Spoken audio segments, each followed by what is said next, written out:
युष्मन्मुखेन्दुदलिते सुतमस्सु नाथ ज्ञानम ज्ञानम जिया जिया जिया जा और इया जिया ज्ञानम ज्ञानम ज्ञानम जा बोलना आता है, बोलो जा इया इया इया। आप लोगों को पूरी वर्णमाला पढ़ना नहीं आता क्या?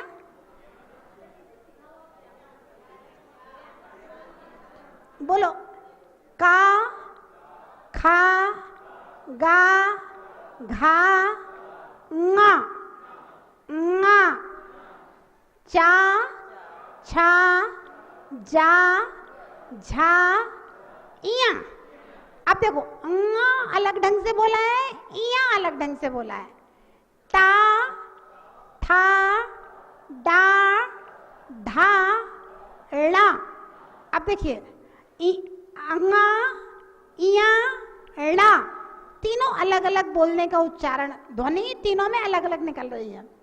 ता था दा धा ना पा फा बा भा मा या रा ला वा शा सा शा हा। अब देखिए आप क्या करना, अपने घर में बैठ जाना अकेले, कोई नहीं हो दूसरा, कमरे में अकेले। फिर आप आ से लेकर के हाथ तक पूरी वर्णमाला का उच्चारण करना, पूरी वर्णमाला का। फिर उसमें तुम ये देखना कौन सा शब्द हमारी जीभ कहाँ यूज हो रही है, कहाँ लग रही है, कैसे चल रही है ध्वनि निकालने में। तो आपको हर अक्षर में अलग अलग महसूस होगा कि हर अक्षर में देखिए ध्वनि उच्चारण के अंग है, गला, नाक, जीभ, ओठ, तालु, ये सब ध्वनि उच्चारण के अंग हैं। अब कहीं ना कहीं हर ध्वनि का अलग उच्चारण हो रहा है, तो कहीं ना कहीं श्वास कहीं इधर से निकलेगी, कहीं इधर से निकलेगी, कहीं जोर ज्यादा चलना है, कहीं जोर कम चलना है। मतलब हर वर्ण के उच्चारण में हमारे जो मुख के मुद्रा, मुख की मुद्रा गई है वो अलग अलग होगी। अब जब हमने कभी ध्यान ही नहीं दिया अपने जीवन में कि कैसे उच्चारण कौन सा अक्षर किया जाता है, तो आदमी कहीं ना का पा उच्चारण करेगा, पा का बा उच्चारण करेगा, वा का बा उच्चारण करेगा, सा का सा उच्चारण करेगा, छोटे आ को बड़े आ उच्चारण करेगा, बड़े आ को छोटा आ उच्चारण करेगा, कहीं का कहीं उच्चारण चलता रहता है। और ऐसे ही हमारा लोक व्यवहार चलता रहता है। जबकि स्तोत्र पाठ में और मंत्रोच्चार में कई लोगों का मंत्रोच्चार हमने देखा है, हिरीम बहुत सारे लोग गलत बोलते हैं। मैक्सिमम लोग हिरीम गलत बोलते हैं। कोई रीम रीम बोलता है, कोई हीम हीम बोलता है। हिरीम बोलो, हिरी हिरी हिरी हिरी हिरी, हा और रा और बड़ी हिरी हिरी। विनोद जी बोलो, रीम रीम बोलते हैं सब लोग। रीम नहीं बोलना है, हिरीम रीम, हरी हिरी हिरी हिरी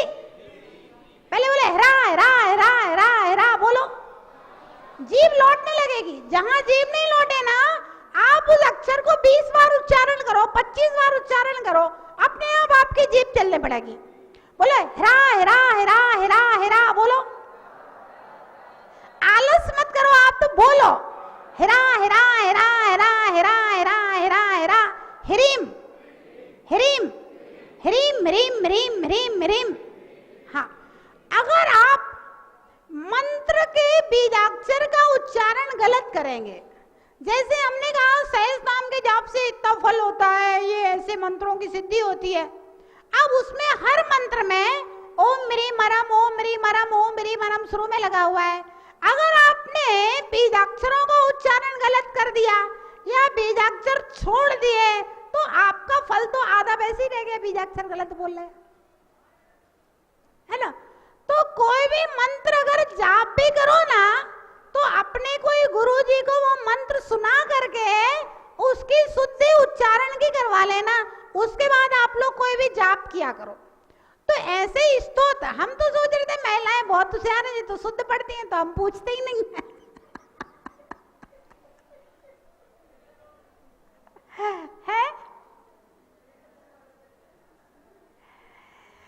चलिए, तो जिया बोलो, जा और इया पहले अलग अलग उच्चारण करो, फिर मिक्स करना।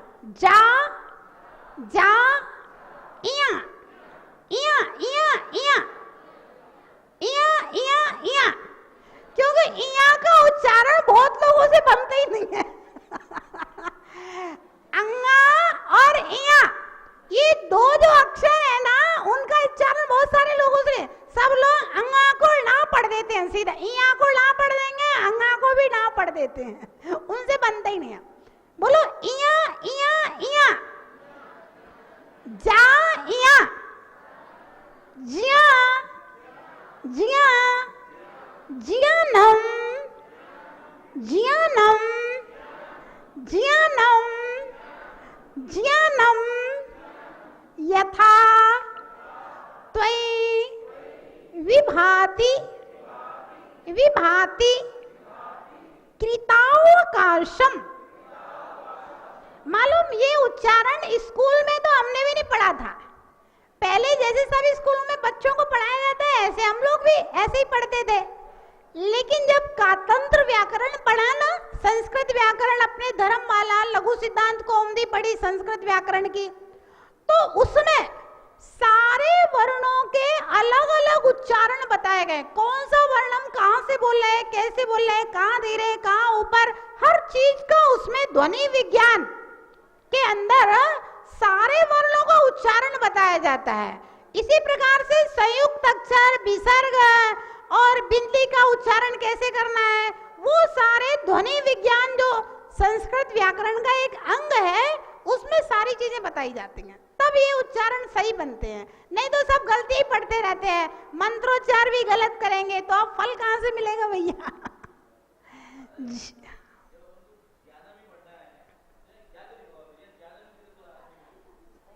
आपका एकदम सही सवाल है ना।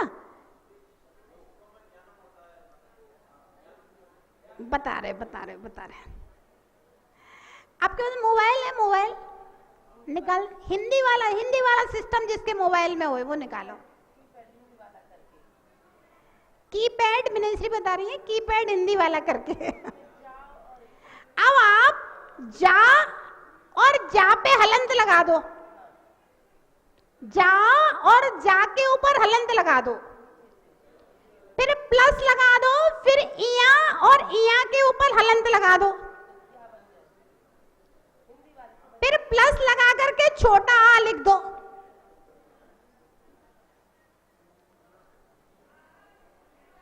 जा हलंत, इया हलंत और छोटा आ, अब बराबर कर दो।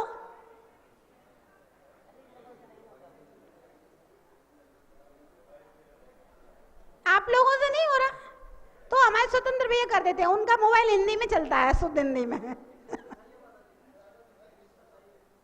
नहीं, हिंदी में भी सही है, मोबाइल में आता है, मैंने देखा है, किसी ने बताया लोगों ने। हाँ, अगर आप मोबाइल में जा लिख करके हलंत लगा दो, यानी आधा जा, और इया लिख करके हलंत लगा दो, या ना आधा इया, और फिर छोटा आ लिख दो और बराबर लिख दो, तो आपको ज्ञा लिखा हुआ मिल जाएगा। मतलब जिया शब्द संयुक्त है और ये जा और इया को मिलाकर के ही बना गया है। तो इसको अगर आप शुद्ध अक्षर उच्चारण करते हैं तो इसका उच्चारण व्याकरण के अनुसार जिया ही होता है। अब लोग स्कूलों में गलत पढ़ाया गया, बचपन से हम लोग को भी स्कूलों में सबको गलत ही पढ़ाया गया, तो वैसे आदत पड़ गई है। तो हमें ऐसा लगता है कि ये ज्ञा है, जबकि ये ज्ञा नहीं है। ज्ञा मतलब गा और या का उच्चारण होगा, और गा और या का इसमें कोई संबंध ही नहीं है।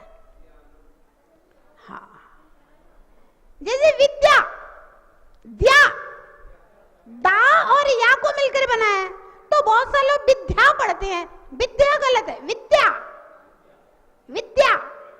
हाँ, ऐसे ज्ञा, ज्ञानम, ज्ञानम, ज्ञानम यथा त्वयि विभाति कृतावकाशम।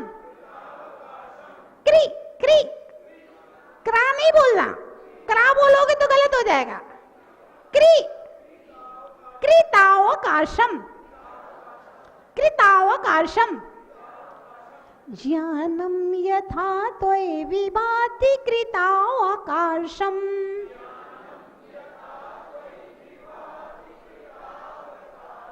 नैवम, नहीं नहीं बोलना, आप नैवम पढ़ते हैं बहुत लोग, सब लोग नैवम नैवम बोलेंगे।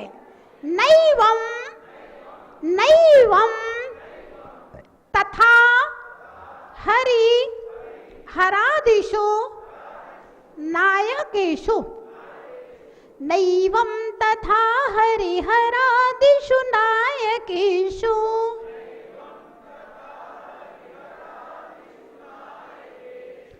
तेजो महा मणिषु याति यथा महत्वम। तेजो महामणिषु याति यथा महत्वम।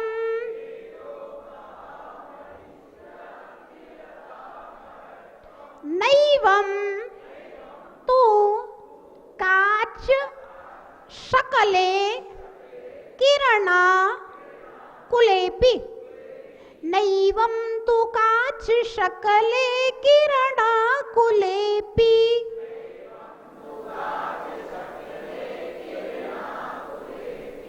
यहाँ पर आचार्य मानतुंग महाराज फिर से भगवान के ज्ञान की आराधना कर रहे हैं, ज्ञान की स्तुति कर रहे हैं, क्योंकि आत्मा के अनंत गुणों में ज्ञान गुण प्रधान गुण कहा गया। देखिए, पहले दीपक को देख करके ज्ञान गुण की आराधना की, फिर सूर्य की उपमा देकर के ज्ञान की आराधना की, सूर्य से कंपैरिजन किया, फिर चंद्रमा से कंपैरिजन किया, फिर कहा भगवान ना हमें सूर्य चाहिए ना चंद्रमा चाहिए, क्योंकि आपसे सारा काम हो गया है। अब इस 20 नंबर के काव्य में आचार्य मानतुंग महाराज सरागी के ज्ञान और बीतरागी के ज्ञान की तुलना कर रहे हैं। किसकी तुलना कर रहे हैं? सरागी के ज्ञान की और बीतरागी के ज्ञान की तुलना कर रहे हैं। ध्यान रखना, सरागी के ज्ञान में और बीतरागी के ज्ञान में जमीन और आसमान का अंतर होता है। कितना अंतर होता है? जमीन और आसमान का अंतर होता है, क्योंकि मति श्रुत ज्ञान वाला कितना भी ज्ञानी हो जाएगा, हो सकता है किसी को कर्ण पिशाचनी विद्या सिद्ध होए, आप जाओ और आपके पास वो आप उसके पास जाते ही आपके मन की सारी बातें, आप क्या प्रश्न लेकर आए बता दे, है ना। हो सकता है कोई अच्छा ज्योतिषी हो, आपका हाथ देख करके वो दुनिया भर के आपके जीवन की सारी बातें बता दे, कि सब मति श्रुत ज्ञान है। और हम लोग क्या करते हैं, इतने से ज्ञान के ऊपर लट्टू हो जाते हैं। बहुत ज्ञानी है भैया, बहुत अच्छा है, बहुत ऐसा है। तो ये सब कौन सा ज्ञान है? मतिश्रुत ज्ञान। और मतिश्रुत ज्ञान के ऊपर लट्टू कौन होता है? जिसको भगवान के केवल ज्ञान के ऊपर विश्वास नहीं है, वो इन ज्ञानियों के ऊपर लट्टू होगा। अपन तो भगवान के केवल ज्ञान को मानते हैं, तो इसलिए कोई अपने पास सामने आश्चर्य वाली बात नहीं। क्या कह रहे हैं कि हे भगवान, ज्ञानम यथा त्वयि विभाति कृतावकाशम, कृतावकाशम संपूर्ण रूप से विकसित जैसा ज्ञान त्वयि विभाति आपके अंदर सुशोभित होता है। त्वयि यानी कि आपके अंदर, विभाति है ना सुशोभित होता है। हे भगवान, जैसा संपूर्ण ज्ञान, केवल ज्ञान आपके अंदर सुशोभित होता है, नैवम तथा हरिहरादिषु नायकेषु, ऐसा ज्ञान संसार के ब्रह्मा विष्णु महेश हरिहर जितने भी देवी देवता है, किसी में भी आपके जैसा वीतराग विज्ञान, केवल ज्ञान सुशोभित नहीं होता है।